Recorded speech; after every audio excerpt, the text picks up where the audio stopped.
এবার র্যাম্পে হেঁটে দারুণ চমক দিলেন ঢাকাই সিনেমার জনপ্রিয় নায়ক সাকিব খান।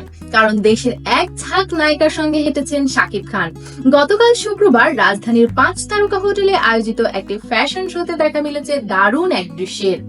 র্যাম্পে শো স্টপার হিসেবে দুর্দান্ত লুকে হাজির হয়েছিলেন সাকিব খান। তার সঙ্গে হাজির ঢাকাই সিনেমার নায়িকা পরিমণি, বিদ্যা সিনহা, মিম, পূজা চেরি, সাবিলা নূর ও তানজিন তিশা। তারাও দারুণ সব লুকে তাক লাগিয়ে দিয়েছেন ভক্তদের। ফ্যাশন শোতে আসন্ন ঈদে মুক্তির অপেক্ষায় থাকা তুফান লুকে হাজির হয়েছেন সাকিব খান। শুধু তাই নয়, ছবির গান লাগে উড়াধুরার সঙ্গে নায়িকাদের সঙ্গে পারফর্ম করেন অভিনেতা। সবার সঙ্গে উপস্থিত ছিলেন চিত্রনায়ক ইমনও। তাদের এই নাচ দ্রুত গতিতে ভাইরাল হয় সামাজিক যোগাযোগ মাধ্যমেও। তবে ফ্যাশন শোতে সাকিব খানের সঙ্গে বিশেষভাবে নজর কেড়েছেন পরিমণি। নেটিজেনরা বলছেন, সামনে পরীর সঙ্গে সাকিবের জুটিবদ্ধ সিনেমা দেখতে চান তারা। সাকিব ছাড়া এদিন নামকরা সব কোরিওগ্রাফারদের নির্দেশনায় র্যাম্পে হেঁটেছেন দেশের নামকরা মডেল ও শোবিজ তারকারা।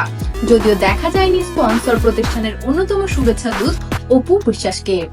জানা গেছে, শিডিউল জটিলতার বেশ কয়েকজন শুভেচ্ছা দূতই অংশ নিতে পারেননি এই আয়োজনে। সামনে ঈদে মুক্তি পেতে যাচ্ছে রায়হান রাফি পরিচালিত সাকিব খানের সিনেমা তুফান।